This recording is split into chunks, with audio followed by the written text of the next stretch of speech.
Pessoal, nesse momento nossa aula passou a ser gravada, então nós estamos no nosso projeto de mega aulas, sendo que hoje é a nossa primeira aula de economia com o professor Ivan. Professor Ivan, seja muito bem-vindo. O professor Ivan não está nos Se eu não ouvindo. tirar o mudo, não estou ouvindo. Se eu não tirasse o mudo, eu não conseguiria falar. Bom, grande professor Alan, obrigado pelo convite, obrigado aí a todos que estão aqui na nossa sala aqui. É uma grande parte, alunos, né, meus alunos do professor Alan aí. E que bom que estamos todos juntos aqui nessa novidade aqui, de a gente poder fazer essas mega aulas aí, né? E é gostoso a gente poder trabalhar de economia, só dar uma pincelada antes aqui para os alunos, para eles entenderem. A economia do Brasil não tem jeito a gente falar tudo de uma única só vez, né? A gente tem que entender todo o contexto histórico, né? E a gente, então, precisa entender um pouquinho do passado. Por isso essa divisão, nós vamos fazer um pouco da história do passado da economia brasileira, até um pouco antes do real. E na próxima aula a gente trabalha o real e trabalha tudo isso que nós estamos vivendo aqui hoje, pandemia, coronavírus, dólar nas alturas, né, coisas que a gente não via há muito tempo. Combinado? Quem quiser ir fazendo pergunta, vai mandando aí no chat, pode mandar no chat, tá? Se for pertinente como é que posso dizer, ao que tiver, como é que fala, dentro do que eu estiver falando, a gente já responde na hora, apesar que eu não consigo entrar no chat aqui não, tá, Alan? Não sei que só os membros da equipe podem conversar. Peço ao proprietário aqui para tornar você um membro. Eu não estou como membro. Então, vocês façam a pergunta aí para o Alan, professor Alan, o professor Alan nos transmite aqui. Tá? Não tem problema não. Verifica se aparece o chat que eu tornei você participante aqui, eu acho. Não sou membro, não sou membro. Tá participante ainda?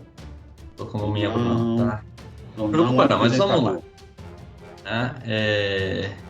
Continuo, não se preocupa não, tá aparecendo. Sem problema, não tá aparecendo aqui não. Eles mandam para você aí, Alan, você manda aqui, a gente vai controlando. Tá, combinado. Tá, gente, então, mas obrigado pela presença, espero que vocês gostem, espero que a gente se debruce sobre essa parte da economia aí, que é o que eu gosto bastante, né, das nossas matérias, tá? Então vamos lá, tá? Então quando a gente vai falar de economia brasileira, a primeira coisa que nós pensamos da economia brasileira é colonização. A gente sabe que a colonização brasileira ela foi um grande engano, né? Por que ela foi um engano? Porque os portugueses estavam indo para as Índias, tentaram fazer uma rota diferente e esbarraram aqui na nossa grande América, né? Então, o início da colonização brasileira, tá? Ele está associado ao novo momento que vive o capital mercantil da Europa, né? Que é a extração de matéria-prima do solo das colônias que a Europa trabalhava, né? Para atender às necessidades comerciais europeias, tá? E aqui no Brasil, né, a gente chegou a uma decadência muito rápida, né? A decadência da exploração da nossa matéria-prima foi muito rápida, principalmente no que se refere ao pau-brasil, tá? Por quê? Porque o centro do nosso país, né, eu posso dizer, a parte mais interior do nosso Brasil, ela ainda continuava hostil, então tinha aquela briga com os indígenas, né? E teoricamente ele era economicamente desinteressante, porque eles não sabiam o que tinham para dentro, então não vinham motivação para vir tanto para o interior do país. Então ficamos mais pelos litorais, né? Então a nossa economia passou a ser ligada mais às plantações de açúcar, né? Então se acabou a nossa exploração do pau-brasil, houve a decadência dele, nós passamos à produção da cana-de-açúcar, né, que era um mercado muito forte, né, e muito requisitado na Europa, né? Então, principalmente no nordeste do país, tá, essas plantações, e aí surgiram então as primeiras aristocracias oligárquicas no nosso país, né? Então a gente tem aí um primeiro momento, né, que a gente pega aí essas características geográficas do Brasil, né? Então pode voltar um pouquinho, dando primeiro isso. E aí a gente começa a ter toda essa, como eu posso dizer, essa alteração, tá? Da nossa economia. E a próxima mudança, então, depois da licitação do pau-brasil, depois das plantações de cana-de-açúcar, nós chegamos a Minas Gerais. Tá? Então, com a descoberta de Minas, né, que começou a grande modificação da nossa economia brasileira. Por quê? Porque houve a transferência da mão de obra, né, das plantações de açúcar, né, para as jazidas que estavam sendo, né, estavam nascendo aqui no nas nossas Minas Gerais, né? E aí o eixo econômico colonial nosso sai do Nordeste e vem para essa região da mineração, né? Vem para essa parte do Sudeste aqui, para a parte mais de mineração. E aí nessas minas, né, haviam dois tipos básicos de trabalhadores, né? Existiam os das lavras, que eram a mão de obra escrava, né? E os que eram chamados também faiscadores, que eram as pessoas livres e autônomas, vindas de Portugal, né? Para conseguir garimpar isso aí, né? Então, a maioria dos escravos eram deslocados dos engenhos, né? E atendiam a necessidade de exploração das jazidas.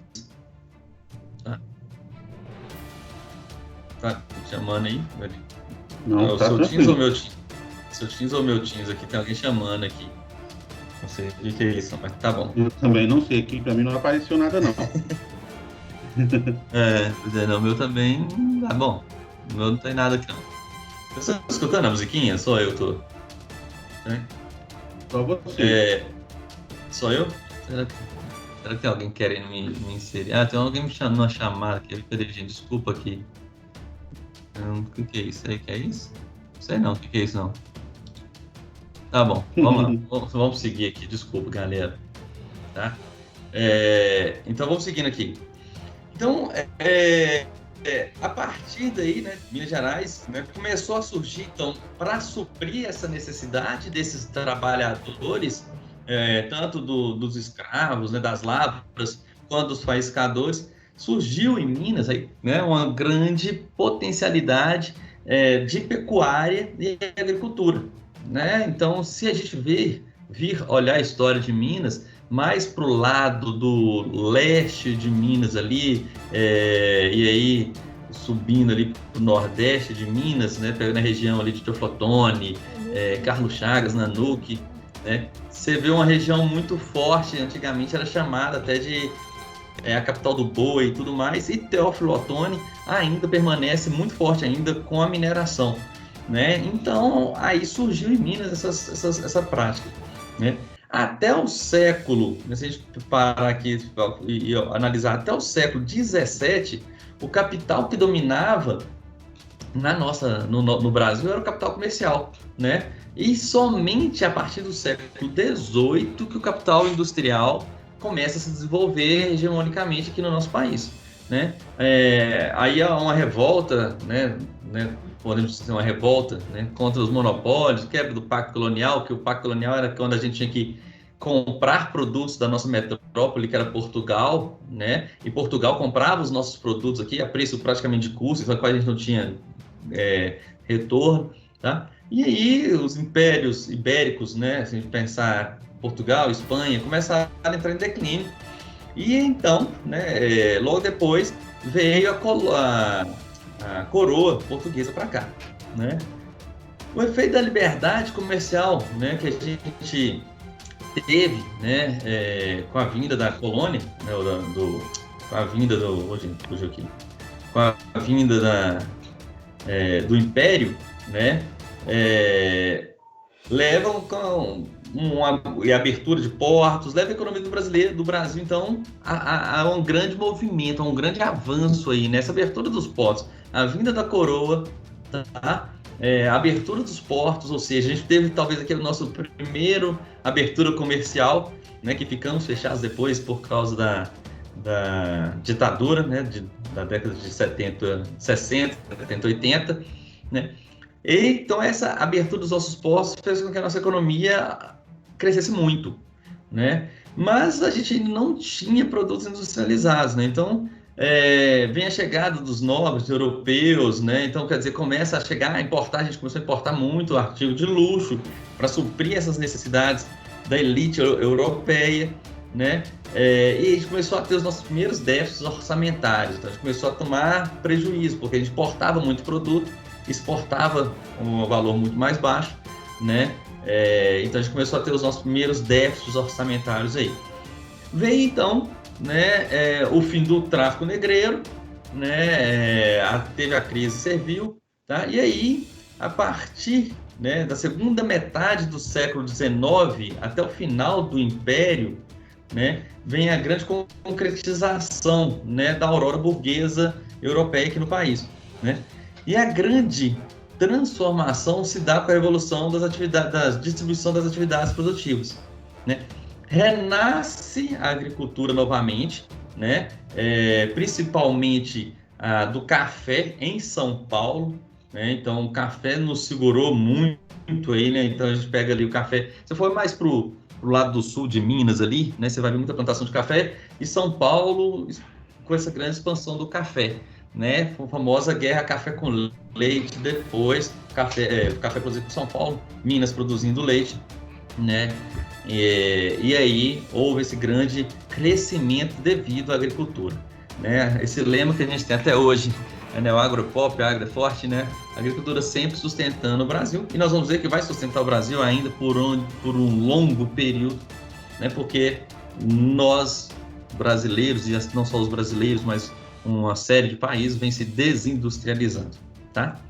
Então São Paulo, a partir daí do café, ele toma a dianteira da nossa atividade econômica, né? Ele vem se tornar esse grande estado onde o povo do norte, principalmente, desce, faz aquelas grandes imigrações para poder conseguir trabalho lá, tá? Com a chegada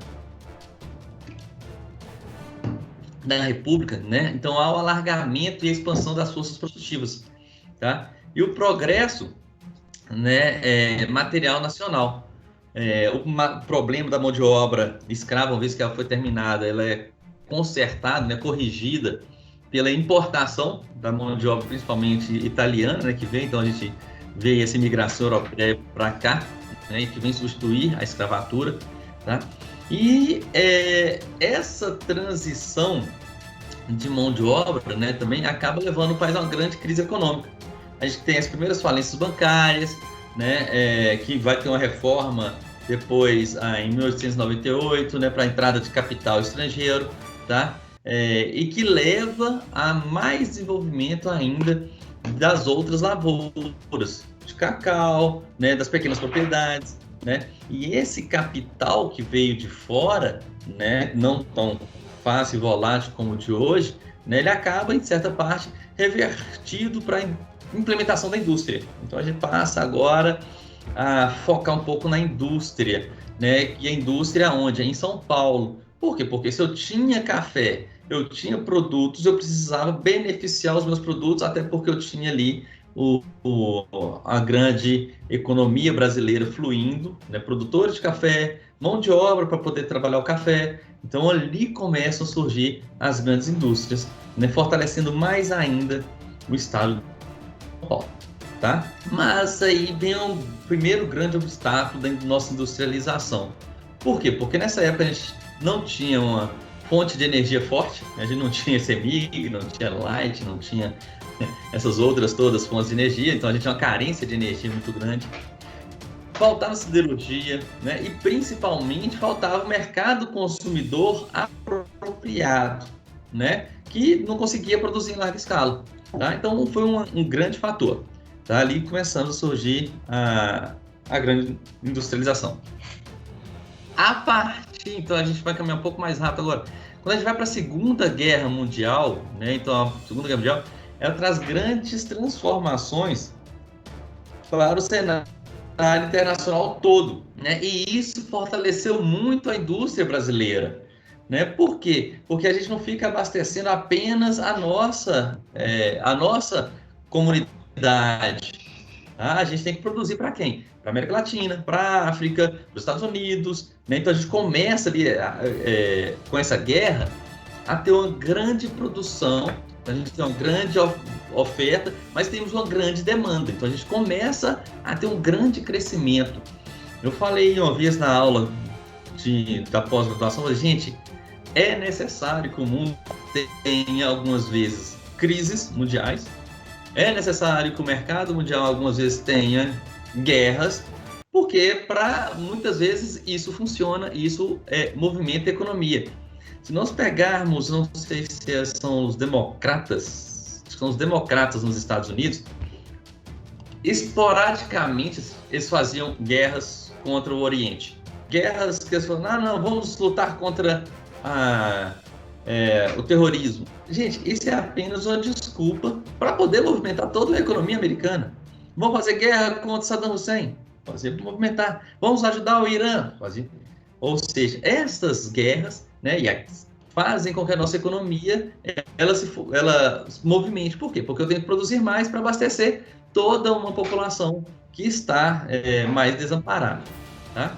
Então aí, né, depois da Segunda Guerra Mundial, o Brasil, que era um país exclusivamente agrário, né, voltado para produtos primários, o Brasil começa a experimentar aqui um poder de um ciclo inflacionário. Então aqui, logo após a Segunda Guerra Mundial, a gente começa a entrar num ciclo inflacionário, né, e que muda o perfil da economia, né, do Brasil, né, ao implantar a nossa própria indústria.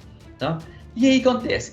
Essa empreitada de mudar a nossa economia, né, que teria que ser executada praticamente do nada, porque era muito frágil, né, porque o Brasil importava praticamente todo e qualquer produto manufaturado, né, exigiu e pediu um grande investimento por parte do país, né, e que como é que a gente vai pagar? Se a gente é um país praticamente agrário e a gente quer transformar a nossa agricultura para a indústria, você precisa comprar máquinas. Como é que você paga essas máquinas? Você acaba pagando através da agricultura, ou seja, a gente começa a ter um desnivelamento aí dos valores. E aí, então, nessa situação, o governo acaba por desvalorizar a nossa moeda da época, né? E para incentivar com que venha, né, mais dinheiro, mais capital externo, né?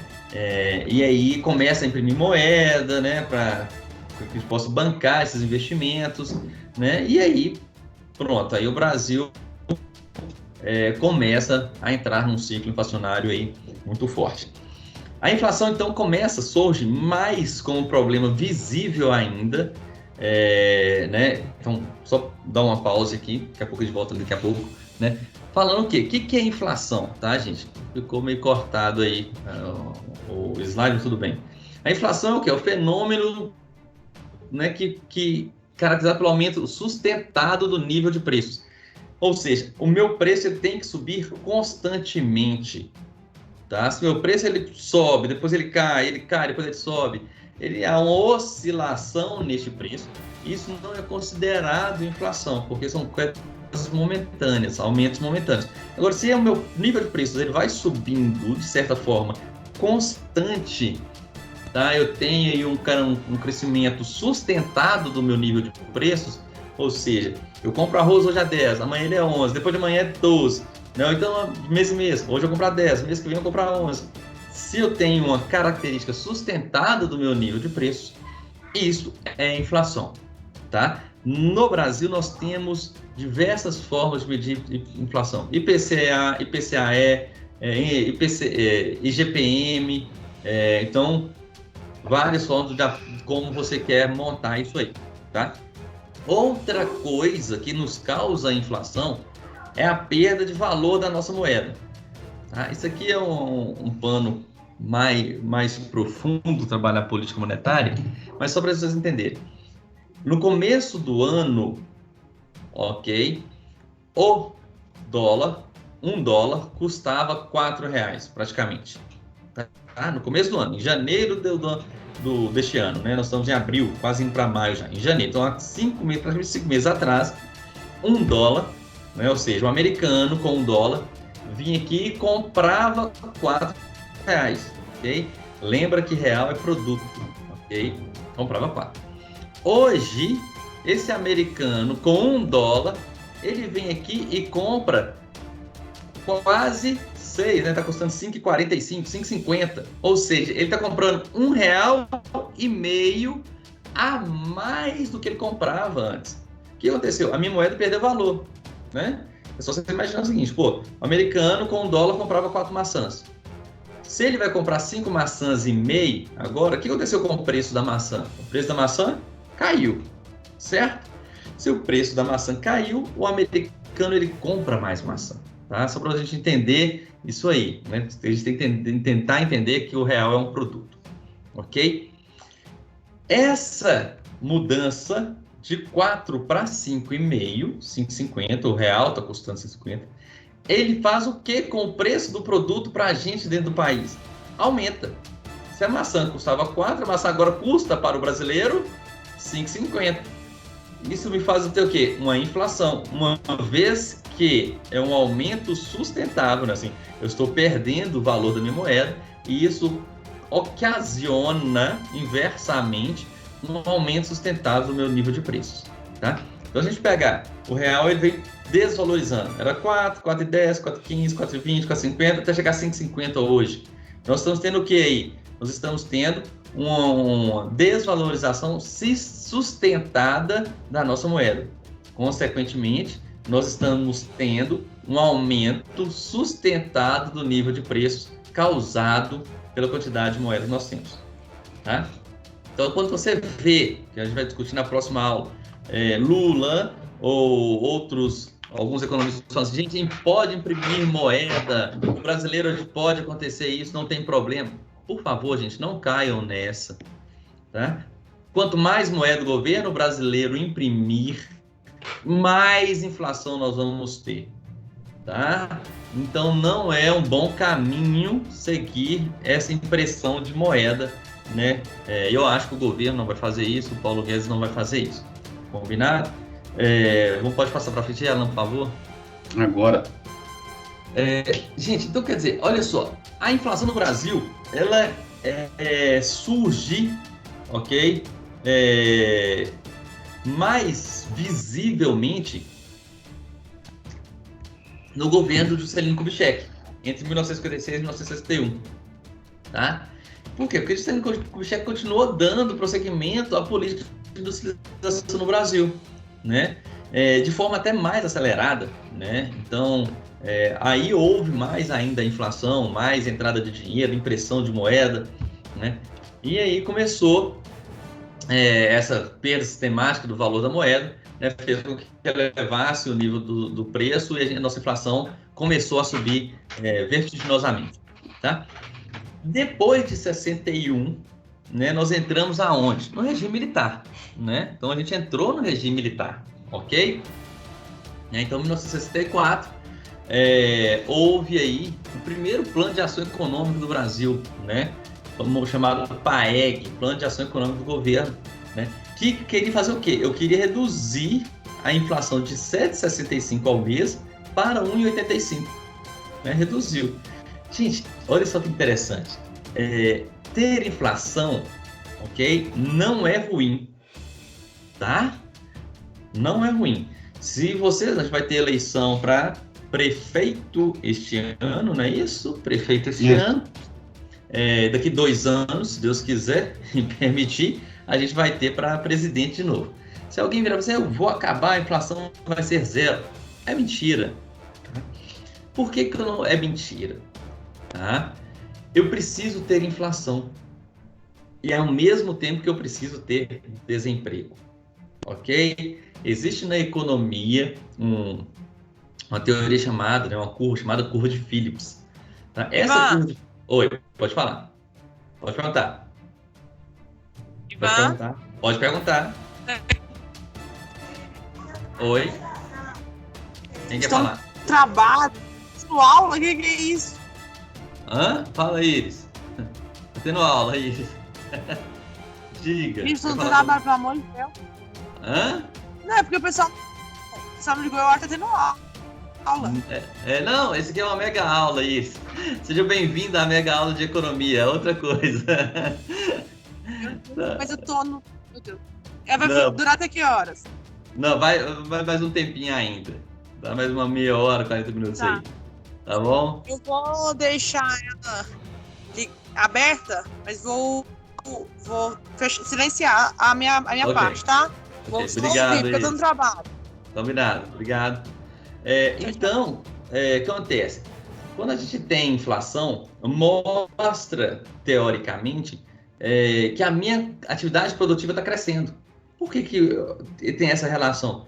Porque se o produtor ele produz mais, ok? Então, quer dizer, imagina uma produção de arroz. Se o cara está produzindo mais arroz, né, eu tenho mais gente comprando arroz. Mais gente comprando arroz, o empresário pensa, opa, se tem muita gente comprando arroz, eu aumento o preço.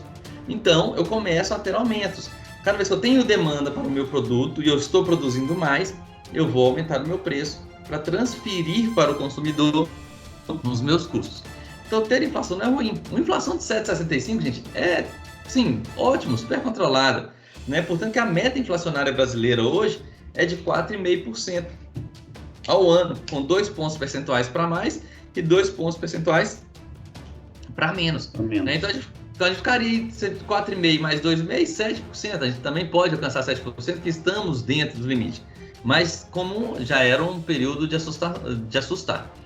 Em 1969 a 73, foi quando o Brasil teve o chamado milagre econômico. Né? Então, quer dizer, eu tenho um milagre econômico, né? Resultado de investimento interno, empréstimo no exterior, então foi quando a gente mais se endividou, né? Valorização dos nossos produtos exportados, né? E aqui a nossa inflação, então, chegou a 18%. Aí sim a gente assusta e começamos a ter uma grande preocupação, né? No final da década de 70, né, a inflação atingiu 94,8% ao ano, gente. Isso aqui já é muita coisa. 94,8%. Se a gente tiver uma calculadora aqui, deixa eu pegar uma calculadora aqui, só para poder ver aqui, quer ver? Vamos ver quanto é que isso dá ao mês, né? Se a gente pensar de forma bem simples, tá? 94,8 dividido por 12, eu estou tendo inflação de 8% ao mês, basicamente. 8% ao mês é o seguinte, uma coisa custa R$100, no final do mês ela custa 108. Tá, assim, bem simples, tá, gente? Eu sei que é mais complicado do que isso, tá? Mas só pra gente entender o que é inflação. Eu comprei hoje essa garrafinha de beber água por 100... Cadê? Tá aparecendo minha garrafinha? Cadê minha garrafinha? Tá aparecendo, não. Cadê? Ela é azul, né? Aparece não. Você comprou o celular. Comprei o celular. Também não aparece, não. Oh, meu Deus. Comprei a caneta. Também não aparece. Tudo fantasma, viu, Alan? Ó. Eu comprei alguma coisa, tá, gente? Eu comprei essa camisa. Comprei essa camisa aqui que eu estou usando por R$100 hoje, no dia 29 de abril. Eu comprei ela por R$100. No dia 29 de maio, ela está custando 108. No dia 29 de junho, está custando 108 vezes 8%, mais 8%. Tá? Então, o que é isso? Eu começo a crescer, né? Assim, o meu preço sobe constantemente, então vira uma bola de neve. No final do regime militar, gente, então, final da metade da década de 80 aí, né, 1984, 85, tá? A inflação nossa estava batendo em 211%.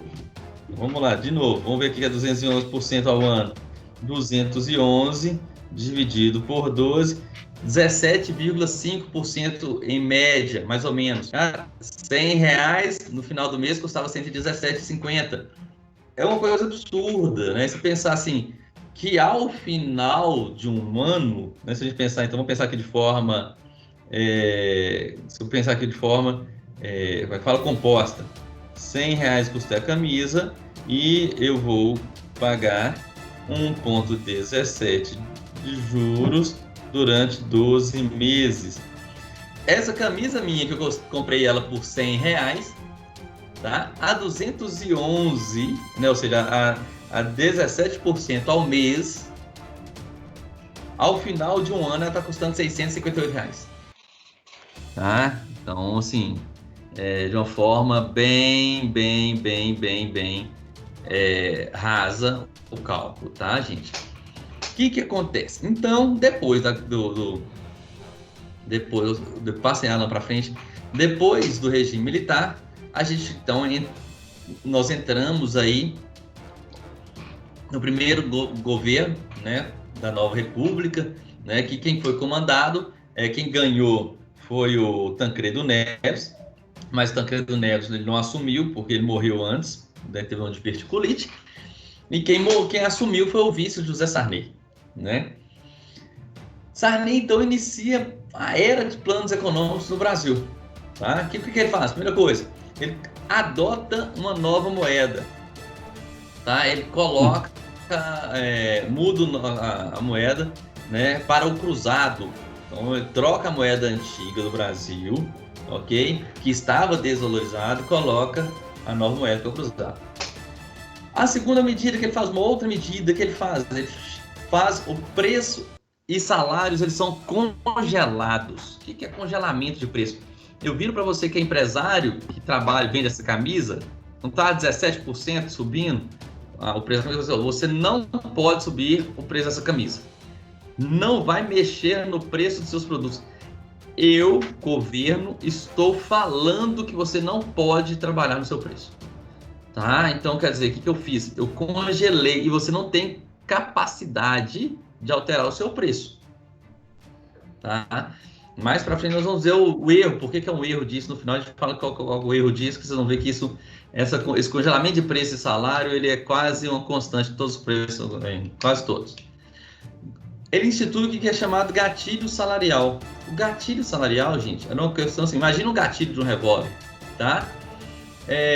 Os salários, toda vez que a inflação chegasse, né, a 20%, tá? Eu apertava o gatilho e reajustava o salário da mesma forma. Então eu ia fazendo gatilho salarial. O preço atingia 20%, eu apertava o gatilho, o salário subia 20%. O preço subia, o gatilho subia. Então, quer dizer, e aí a coisa vai sendo dessa forma. Mas o que acontece no final de 1987, então aí com um pouco mais de um ano, né, quase 2 anos, a inflação chegou a 415,83% ao ano, tá? Gente, isso é uma coisa de louco, né? Graças a Deus, acho que a maioria aqui não pegou os remarcadores de preço que funcionam, né, que tinham no supermercado, os caras ficavam com a maquininha remarcando o preço, né? E era uma loucura. Eu peguei. Pois é. Como todos vocês são mais novos, né? Então, vocês não pegaram isso, não. Vamos seguindo aí, Alan. Gente, o próximo plano, né, que é o plano Bresser, também dentro do governo de José Sarney, né? O primeiro plano, né, o plano cruzado, ele foi instituído pelo Funaro, tá, se não me engano. O plano Bresser, como o próprio nome diz, foi pelo ministro da Fazenda, Luiz Carlos Bresser, né, e já vendo que vai ganhando os nomes. Tá? De novo, o que acontece? Em 1987, preço e salários congelados. Tá? Eles congelam os preços e salários, tá, por 90 dias, ou seja, meti a mão de novo no preço do empresariado. Tá? Ele cria que agora o que chama-se unidade de referência de preço, que é para reajustar o salário, né? Então, quer dizer, eu crio uma unidade, ao invés de ter o gatilho, eu crio uma unidade, assim, ó. Beleza, toda vez vou multiplicar o meu salário por 1,15, então eu reajustava o salário automaticamente, tá? E depois, assim, tudo mais. Eu desvalorizo a minha taxa de câmbio, uma desvalorização da minha taxa de câmbio. Por que eu faço isso? Ao desvalorizar minha taxa de câmbio, eu incentivo as minhas exportações e eu reajusto as minhas tarifas públicas, né? Então, quer dizer, para quê? Para poder arrecadar dinheiro no meu país, tá? Então, são coisas que foram feitas aqui, se a gente parar para pensar, no plano Sarney. Vamos seguindo, segue o jogo aí, Alan. Passa para frente. Plano Verão, tá? Também feito pelo Sarney. Esse plano verão ele foi feito pelo Maílson da Nóbrega, tá? Outro ministro da Fazenda, ok? E aí, assim como os outros planos, tá?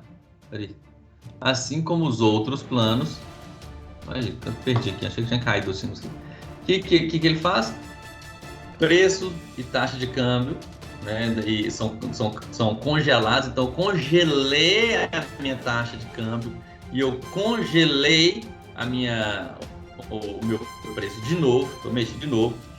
Eu faço uma conversão dos meus últimos 12 salários, eu peguei o salário de vocês, somei os últimos 12 meses, dividi, então fiz uma média simples de 12 meses e acrescentei a variação da URP, aquela unidade de referência que eu tinha colocado.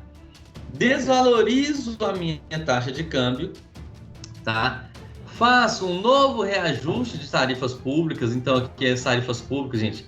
É água, luz, telefone, né? É muito interessante a gente parar para pensar que hoje, telefone fixo, quase ninguém mais quer, né? Porque naquela época, o telefone fixo, gente, custava uma fortuna, era muito interessante. A gente alugava telefone, eu lembro que alugava uma linha de telefone fixo, tá? E hoje o telefone fixo tem isso aí, tem quase nada, né? Não ganha quase nada, tá? E aí é uma criação de uma outra moeda chamada cruzado novo, tá? Então, toda vez que a moeda ia desvalorizando, então eu desvalorizava, eu ia botando zero nas minhas moedas. Quando eu ia fazer a alteração da minha moeda, o que eu fazia? Eu simplesmente cortava os últimos 3 zeros, né, e reajustei, e criava uma nova moeda. Então aí tem a criação da moeda, chamada cruzado novo, ganhou um Nzinho na frente aí do cruzado, tá? Vamos seguir, Alan, para a próxima. E aí nós chegamos, tá, gente, no Collor. O Collor, primeiro presidente eleito, né? Então, se a gente pegar aqui o Collor, ele como primeiro presidente eleito democraticamente pelo Brasil, né? Então, isso em 1989, né? O Collor, o que ele faz? Também, da mesma forma que os outros presidentes, congela preço e taxa de câmbio, né? Então, ele pega e congela isso, também mete a mão, segura o bolso do empresário, tá? Congela a taxa de câmbio, então quer dizer, a nossa taxa de câmbio é 1 para 5,5, ele fala assim, 5,5 que vai ficar, pronto, acabou, tá? Ele cria a IOF, o IOF continua até hoje, todos nós pagamos IOF, que é o Imposto sobre Operações Financeiras, tá? Então, quer dizer, o IOF, ele é uma taxa que é cobrada para qualquer movimentação que você faz no banco, tá? Aqui foi uma das coisas que mais deu briga, tá? Como é que eu posso dizer? Houve uma grande movimentação popular do país. O que ele fez? Ele congelou, tá? As cadernetas de poupança que excedessem 50 mil cruzados novos. O que é isso? Imagina como a nossa moeda ia perdendo valor, gente. Hoje quase ninguém poupa em poupança, né? Coloca dinheiro em poupança. Imagina o seguinte: você tem seu dinheiro, ok? Você ganhou seu salário. Você sabe que se você pegar seu salário e deixar na carteira, o dinheiro que você tem agora às 8 da manhã, quando chegar às 6 da tarde, às 18 horas, você não vai conseguir comprar uma cesta básica mais. O que você fazia? Você pegava o seu salário ou comprava todos os alimentos, toda a cesta básica, né? Então, a gente tinha uma coisa lá em casa que chamava despensa, era quase um mini supermercado, ok? Ou então você pega o seu dinheiro e coloca na poupança, porque a poupança ia corrigindo monetariamente o seu dinheiro dia após dia. E tinha as regras básicas de poupança lá de remuneração, ia sendo remunerado. Ótimo. E aí a maioria das pessoas fazia isso, pegava o dinheiro e colocava o dinheiro na poupança. Eu ganhei 5 mil cruzados novos, eu pegava 4 mil, gastava 1.000 cruzados novos, eu guardava na poupança. E eu ia fazendo isso, ia fazendo na poupança. O governo simplesmente pegou e falou assim: se você tem 100 mil reais na poupança, imagina que você tinha 100 mil reais, você guardou seu dinheiro em todo, 100 mil reais. O que ele fez? Ele fiscou 50 mil cruzados novos, ele tirou da sua poupança. Você ficou só com 50 mil cruzados novos. Tá? Ele pegou esse dinheiro. Tá? E isso gerou uma insatisfação popular que acabou por fazer com que o Collor acabasse sendo impeachmentado mais para frente de uma forma muito mais rápida. Tá? Outro reajuste de tarifas públicas, né? E aí ele criou, né, também uma outra moeda, tá? Chamada de cruzeiro. Tá? O plano, logo depois, vai chegar o plano Collor 2, então a gente vai ver que não deu certo. E aí o Collor, né, já estava exposto, né, para toda a população, já não estava com uma popularidade tão boa. O governo, o plano Collor 2, então, foi colocado em funcionamento no dia 31 de janeiro, né? E era uma situação que o governo precisava para poder sair dessa pressão que ele estava sofrendo, né? Então, com expectativa de inflação crescente, o Banco Central não conseguia mais vender títulos para poder receber dinheiro de investimentos estrangeiros, né? Então, quer dizer, aí houve um desequilíbrio financeiro muito forte do governo paulista, né? No ano anterior, tá? E aí houve uma capacidade política, né, de controlar esses estragos, né? Que a gente hoje não tem, porque os governos eles têm que seguir a lei das diretrizes orçamentárias, né? Então, o Brasil foi entrando em uma crise, né? Um déficit público muito grande, né? Dessa forma, o Banco Central, né, no plano Collor 2, ele assume as perdas, ele monetariza os títulos, né, que vinham sendo reajustados, né? Ele assumiu aí o prejuízo e aí ele foi pedindo uma trégua, né, para poder controlar essa desindexação, né? Então, sumi.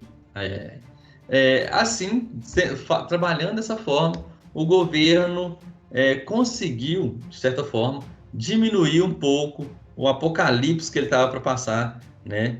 De um pouco. Gente, quando durou esse fôlego do governo com essas medidas do plano, né? Desse plano Collor, né? Que propiciou mais uma vez um congelamento de preços. Os preços acabaram por absorver todos os custos unitários, né? E aí, na hora que foram liberados, né? Eles acabaram depois tendo novamente um aumento constante de preço e um aumento aí da nossa inflação novamente, tá? Gente, o Collor, então, quer dizer, o Collor no final, né, em 1991, começo de 92, o Collor sofreu impeachment, muito baseado nessa insatisfação popular dele ter bloqueado as contas poupanças, terem retirado o dinheiro das pessoas, então mexeu no bolso das pessoas, né? E teve uma insatisfação do nosso Congresso Nacional. O Collor acabou por ser impeachmentado, né? Se tornando o primeiro presidente a sofrer impeachment, né? Na nossa nova política. Mas o Collor, né, nesses planos 1 e 2 do Collor, uma coisa foi muito bem feita, tá? E que nos proporcionou, eu até brinco de vez em quando, falo que o Collor, para a gente, foi o melhor presente que nós já tivemos. Por quê? Porque ele abriu o comércio.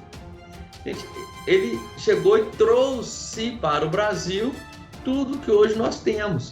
Hoje, se você tem um tênis Nike, se você tem um carro HB20, se você tem um relógio, se você tem um boné HB, sei lá, DG, gente, qualquer coisa. Se você tem um celular todos vocês têm, pode ser Motorola, iPhone, Asus, né, Zenfone, ou Xiaomi. Quem proporcionou isso para a gente foi o Collor ao fazer a abertura comercial, tá? Essa abertura comercial faz com que indústrias, né, de outros países possam vir se instalar no nosso país, né, e trabalhar aqui dentro. Então a gente volta a trabalhar com a exportação e importação de uma maneira muito mais saudável com o mundo inteiro. A gente participa aí da Organização Mundial do Comércio, né, da OMC, ok? Então teve esse lado bom também desses planos econômicos aí ofertados pelo pelo Collor, né? Agora me fugiu o nome da mulher aqui, da economista lá, mas depois eu lembro para vocês. E aí, após o plano Collor, né, a gente veio então em 1994, né, em junho de 1994, com o real, tá, galera? E aí o real para frente, nossa economia, a gente trabalha isso aí na próxima aula. Temos perguntas aí, Alan? Temos. Eu acho interessante, chegaram 2 perguntas aqui. Chegou a terceira aqui. Mas eu achei interessante disso que na hora que você falou, né? Eu tinha aqui em casa um cômodozinho chamado despensa. Quem da nossa geração não tinha uma despensa em casa, né? Eu também me lembro muito bem disso. Meu pai, ao comprar mantimento para 3, 4, 5 meses ele comprava mantimento. Justamente por causa dessa alta, pessoal, de preço que existia. Você comprava um pacote de arroz hoje a R$10, no mês que vem ele estava custando 20, no outro mês estava custando 30. Então eu lembro do meu pai indo fazer compra, algumas vezes eu indo com ele, e eram carrinhos e carrinhos de compra para poder trazer todos os mantimentos e colocar justamente na despensa que a gente tinha na nossa casa, né? Olha aqui, vou pegar a primeira pergunta que está aqui, foi do Pablo. Professor, tá ouvindo tranquilo? Pablo também está nos ouvindo, né? Professor, é correto dizer que estatização apenas foi boa no Brasil no período militar, por não termos empresas que não conseguiam investir que nem o Estado? Ele está querendo que essa questão da estatização, se ela foi boa apenas lá no período militar, que nós tínhamos poucas empresas, provavelmente, naquela época, né? Cara, a estatização, né, ou seja, a gente transformar uma empresa para o Estado, cara, se o Estado ele trabalhasse de forma, como eu posso dizer, com governança, tá, privada, seria lindo, né? E realmente, no regime militar, a gente transformar isso em algo, né, do Estado pode ter fluído e trazido bons resultados para o país. Mas, infelizmente, no Brasil, a gente tem uma cultura de que o servidor público, né, e aí onde a gente está falando aí do que faz parte do Estado, né, ser um cabide de emprego, ser uma empresa que não vai te trazer retorno e tudo mais. Mas a gente tem, né? Então, quer dizer, olha só, a gente tem exemplos aí, por exemplo, você pega a Vale era do Estado, cara, né? Poxa, era lindo a Vale, né? Mas a Vale dava prejuízo. Como é que uma empresa de mineração, empresa de mineração, basicamente a única empresa de mineração que a gente tinha na época, ela consegue fazer prejuízo? Contanto trazer o minério, a Vale dava prejuízo. Na hora que privatizou a Vale começou a dar lucro. Mas, pô, onde está o erro? Então, o erro porque, infelizmente, no Brasil a gente tem essa cultura de os cargos públicos serem por indicação de fulano, ou Beltrano é aquele que eu quero, aí o presidente governa pensando com os políticos, eu quero a Petrobras, põe lá um diretor da Petrobras que eu vou votar nesse projeto seu, essa troca de favores, né? Então, quando era a ditadura, se a gente pensar assim, cara, era muito mais rígido, né? Então, o Estado funcionava, né, de uma forma, de um controle dessas empresas. Então, se deu certo, foi só ali mesmo, né? Infelizmente, depois nós para pensar, voltar no plano do Sarney, cara, o último plano do Sarney, ele estava muito mais preocupado com a eleição, porque teve a Constituinte, e ele queria ficar os 5 anos, e a Constituinte falava, né, depois botou que era 4 anos, ele ficou muito mais na questão de buscar cumprir o mandato de 5 anos do que realmente pensar economicamente no país. É bem complicado a gente trabalhar essa parte de Estado aí, né? Mas eu acho que se deu certo só lá mesmo, tá? Tem outra pergunta aqui, Ivan, do Luiz Gabriel, ele coloca assim, por que chegou a essa porcentagem? Provavelmente se referindo à inflação, né? O regime dos militares tinha culpa dessa inflação gigantesca? Cara, a inflação, ela é um processo, a questão do Brasil, a gente tem o seguinte, tem as várias inflações, tipo de inflação, né? Tem inflação de custos, tem inflação de demanda e eu tenho inflação inercial. O que é inflação inercial? Inflação inercial é aquela inflação que começa a rodar. Imagina uma avalanche, né? Igual mostra nos desenhos animados. Aquela bolinha que começa a rodar lá no cume e vai rodando e desce ladeira abaixo, tá? Então você imagina isso. A inflação no período, né, se a gente voltar mais para trás, você vê que a inflação que ela foi crescendo. Ela começou, era 7,60 e poucos, depois passou para 18, depois de 18 passou para, deixa eu tentar encontrar aqui os valores que eu tinha colocado aqui, né? 7, 8, depois a 12 e tanto, 17 e pouco, e depois... Isso, 7, 18, 97... 7, 18, 94, 211, 415 e chegamos, eu não coloquei aqui, se não me engano, no Collor, a uma inflação de 1.100% ao ano, tá? E não é só culpa da época militar, isso vem, né, da questão do desenvolvimento do país. Então, quer dizer, eu acabava fazendo contratos, né, onde eu acabava desvalorizando a minha moeda, e essa desvalorização da minha moeda fazia com que eu aumentasse, né, já que a perda de valor da minha moeda faz com que eu tenha inflação também. Então, ela foi virando uma bola de neve. Então, quer dizer, o que você imagina? Olha só, hoje um saco de arroz está R$10, ok? Você ganhou o seu salário agora, e você sabe que tem uma inflação corrente aí. O que você faz? Você vai lá e compra dois sacos de arroz. Aí você compra 2 quilos, você paga R$20. O empresário, na hora que vê que você está comprando mais saco de arroz, o que o empresário faz? Ele aumenta o preço. E aí a outra pessoa que chegou amanhã e viu que o preço aumentou para 11, o que ela faz? Ela pega o salário dela e compra mais 2 sacos. Então vira uma guerra aí, né?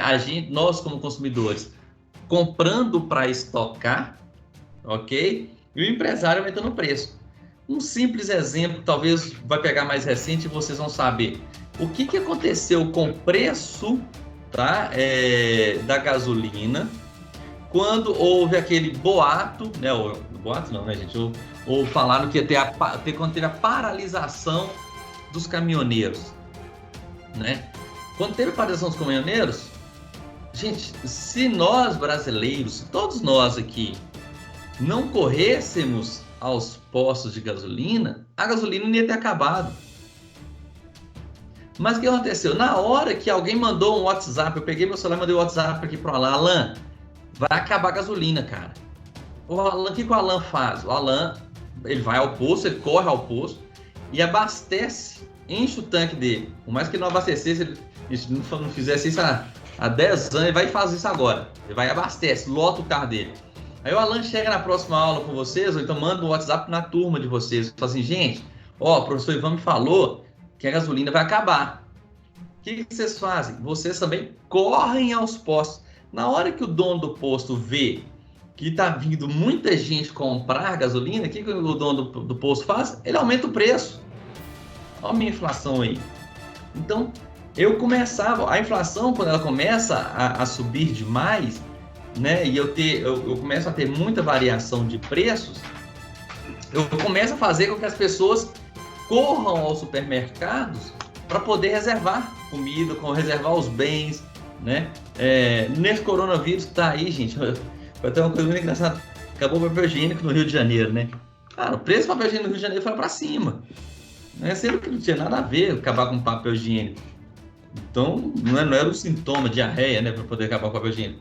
Mas alguma coisa motivou você, vai acabar o papel higiênico. Quando você corre para comprar papel higiênico e o papel higiênico acaba da prateleira do supermercado, o que o dono do supermercado vai fazer com o preço do papel higiênico dele? Tem só meia dúzia lá no estoque. Ele aumenta o preço e coloca essa meia dúzia. Olha a minha inflação. Então, é um processo que veio da industrialização e de como foi feita essa industrialização. Tá? E aí, isso foi galopante, foi inercial e seguiu durante um bom tempo. Tá? Tem só mais uma pergunta aqui. Vou juntar 2 perguntas em uma, Ivan, por causa do nosso tempo também, né? A Cíntia falou assim, perguntou por que o plano Collor não deu certo, e o Pablo complementou. Como que veio essa nossa dívida externa? Da onde que veio essa nossa dívida externa? Então, porque o Collor não deu certo, e a Cíntia e o Pablo porque a dívida externa. Foi Pablo, Cíntia, quem mais? Luiz, né? Gabriel, que perguntou. Já respondemos. Pois é, quem perguntou? Obrigado pelas perguntas aí, galera. Olha só, a primeira, Cíntia, por que os planos não deram certo? Tá? Gente, não tem jeito. Você vai mexer com o empresário, você tem que saber o seguinte, eu governo, se eu fosse o governo, você tem que governar para quem? Para o povo. Eu governo para o povo. Mas para eu governar para o povo, eu preciso da ajuda de alguém. Quem é esse alguém? A indústria. Ok? A indústria é que movimenta o meu país. A indústria que faz com que o meu país cresça, que tenha riqueza. Porque o meu PIB ele é medido pela quantidade que eu tenho de produzir bens e serviços. Tá? Então, na hora que eu faço congelamento de preços, eu estou mexendo no bolso de quem? Do empresário. Você é empresária, tá, Cíntia? Eu viro para você, Cíntia, você não vai aumentar o preço do seu salão de cabelo. Mas você tem um salão de beleza aí, você faz make-up. Você não vai aumentar o preço do seu make-up. O preço do make-up é R$15 e pronto, acabou. Ok? O que você faz? Beleza, é R$15, então não tá bom. A R$15 eu não trabalho. Pronto, eu fecho o meu salão. Né? Mas vamos botar um bem mais de consumo necessário. Arroz. Eu vi o produtor de arroz, assim, o saco do arroz Tio João, ele é R$15. Combinado? Combinado. Tá bom. Pode ser. Tá bom, não é pra mexer no preço? Não mexo não. Tá bom. Eu, dono do supermercado, o que eu faço? Deixo aquele meu arroz lá. Na hora que vocês começarem a comprar arroz, vai começar a acontecer o que na prateleira? Começa a faltar arroz na prateleira. Na hora que começa a faltar arroz na prateleira e eu não reponho a minha prateleira, tá? Justamente por isso, por quê? Porque eu quero que a população pressione, né? Então, quer dizer, o preço está aqui, eu quero que a população bata nesse preço e empurre esse preço. Por quê? Porque esse preço é a barreira que o governo colocou. Vocês estão comprando, está faltando, tem mais gente querendo, vocês estão brigando por um saco de arroz. O governo vai fazer, gente, não, tudo bem, libera o preço, eu não consigo controlar o preço de vocês. Beleza, ótimo. Aí o que o empresário faz? Ele tira essa barreira, o governo tirou a barreira, o empresário ele sobe o preço vertiginosamente. Eu tiro o arroz lá do meu estoque, jogo ele nas prateleiras e o preço do arroz que era 15 eu já coloco a 20. Então, era muito complicado você acabar com a inflação mexendo no bolso do empresariado, tá? Então, se você vir aí os slides, todos eles falam, os planos econômicos, que o governo congelava preço. Beleza, o preço vai ficar congelado 3 meses. No 4º mês, quando liberar, o empresário ele vai reajustar o preço para subir, para poder ganhar repor o lucro que ele perdeu ficando parado. Tá? Então, um grande fator é essa pressão de segurar o preço né, e aí eu não dar sustento ao empresário, né, para poder segurar esse preço e depois eu ter que liberar. A nossa dívida externa ela veio muito justamente com a nossa industrialização, né, na década de 60, aí 70, tá? E, então, quer dizer, essa grande dívida externa de pegar dinheiro emprestado, pegar capital, preço mais baixo, né? E aí a gente não vai pagar essa dívida externa nunca, a gente não paga dívida externa, tá? O que a gente paga é os juros da dívida, ok? E a dívida externa vai ficar aí, a gente não vai pagar nunca. O que o Lula pagou foi o FMI, o Fundo Monetário Internacional, tá? Então, se você... não, o Lula pagou a dívida externa. Não pagou e não vai pagar, ninguém nunca vai pagar. O que o Lula pagou foi o FMI, que fez muito bem de ter pago. Ele criticava muito na época, mas inteligentemente ele fez esse pagamento. Depois o Brasil até emprestou dinheiro ao FMI, né? Colocou dinheiro no Banco Mundial também. Então, foi isso que aconteceu. Tá bom? Respondido, galera? Respondido. Olha só, pessoal, muito obrigado pela presença de vocês. Professor Ivan, muito obrigado mesmo, valeu. Gente, se vocês fizeram alguma foto aí, posta pra gente nas redes sociais, podem marcar o professor Ivan, o Instagram dele tá aí, podem me marcar também. Por favor, me marquem. Por favor, nos marquem, né? Eu recebi aqui, acho que fiquei muito feliz aqui, ó, Darliane Rodrigues, da Estácio de Teresina, Ivan, tá nos assistindo aqui. Darliane, muito prazer por receber você aqui. Com respeito às horas AAC, Darliane, eu vou pedir para você entrar em contato com o coordenador do seu curso e pode passar o meu contato para ele poder entrar em contato comigo, que a gente vai ver como que vai fazer isso aí para quem é aluno Estácio fora de Belo Horizonte, porque para Belo Horizonte a gente controla aqui, a gente consegue lançar. Eu peço que você, Darliane, entre em contato com o coordenador, fale com ele. Eu acho que ele deve ter visto essa arte nossa aí que nós divulgamos, pode mandar para ele das megas aulas. E seja bem-vinda na nossa próxima mega aula, semana que vem, de economia. Quero lembrar vocês, Ivan, também, no sábado nós temos uma aula de direito em tempos de pandemia, com o professor Alan de Matos. Todos vocês estão convidados, os links, vou soltar os links a partir de amanhã em todos os lugares. Ivan, muito obrigado. Obrigado, eu que agradeço, Alan. Muito obrigado. Obrigado, Alan, obrigado a todo mundo aí. Obrigado, estou vendo aqui o Cristiano me mandou uma mensagem hoje mais cedo, perguntando como é que entrava na aula, que bom que você conseguiu entrar, Cristiano. E na próxima aula, gente, aí vai ser uma aula muito mais de atualidade, tá? Nós vamos trabalhar um pouco o plano real, passar pelo governo Lula, Dilma, né, e chegarmos aqui até o governo Bolsonaro, né, com tudo que a gente está vivendo aí também na pandemia, a gente está parado em casa, né, o que isso pode nos ocasionar para frente aí dentro da economia.